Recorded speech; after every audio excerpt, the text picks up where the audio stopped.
Hello friends, welcome back to Random Tech YouTube channel. So friends, in this video I am going to show you how to fix WhatsApp verification code not received problem. So friends, before we get started, please do like and subscribe this YouTube channel, and if you want, please hit the bell icon to receive all notification from Random Tech. So friends, uh, sometimes we don't receive verification code while logging into WhatsApp number. So friends, there are few reasons why we don't receive verification code. So friends, first thing, if you try logging in with your WhatsApp number in a day more than 4 or 5 times in a day, you may have to wait 4 to 5 days to log in with your you may have to wait more than 4 to 5 days to log in with your WhatsApp number. You may have to wait more than 4 to 5 days to log in with your WhatsApp number. So friends, you if you try logging in more than 4 or 5 times or more than that, you just have to wait for more than 4 to 5 days so that you will be able to log in with your WhatsApp.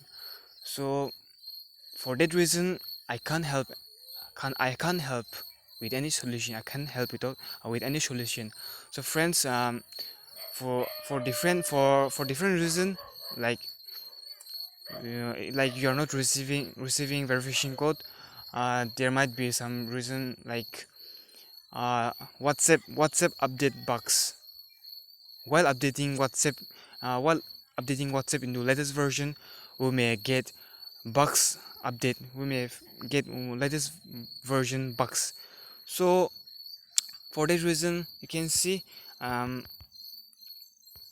okay, I know I'm going to receive. I know I'm going to receive the verification code, but I'll just tell you. I can't show you exactly how that that how to fix that problem, but I can just tell you how to fix with that.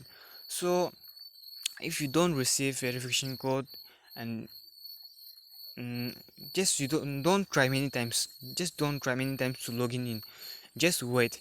If you if you try logging in one time, just wait for a while. If you don't receive the verification code, you just need to go to settings, and you just need to go to settings and then go to apps and go to manage apps and then search for WhatsApp. Search for WhatsApp. This is my duo WhatsApp. So you just need to clear data of this WhatsApp application. So just clear the just clear the data of the WhatsApp application, and then try logging in, and I'm sure that you will not face this problem. That's the only solution to get to solve this problem. So friends, I hope you understand this video. So till then, thank you so much for watching this video.